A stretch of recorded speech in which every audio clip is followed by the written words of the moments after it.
Kevin Doda është shumë pranë transferimit të Lehia Gnask në Poloni. Sipas informacioneve, 20 vjeçari do të largohet nga CSKA Sofia dhe do të firmos me klubin polak në një transferim që kap shifrën e 650.000 eurove.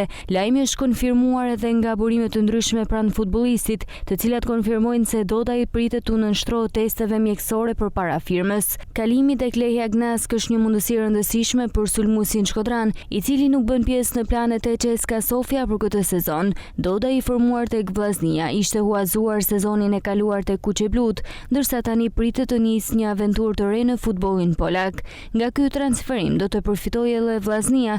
Klubi shkodran ka të drejtën e 15% të kartonit të lojtarit, ndaj nga shuma e transferimit pritet të arkëtojë rreth 90.000 euro. Ndërkohë CSKA Sofia do të mbajë gjithashtu një përqindje të kartonit duke ruajtur interesin financiar për të ardhmen e futbollistit. Doda ishte transferuar te CSKA Sofia në verën e vitit 2025, ndërsa gjatë periudhës së tij në Bullgari nuk arriti të fitojë një vend të qëndrueshëm në formacion.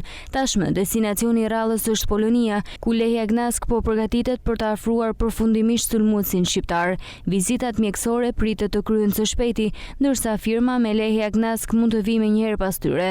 Për Vllaznin, ky është një tjetër përfitim financiar nga një lojtar i dal nga akademia e klubit.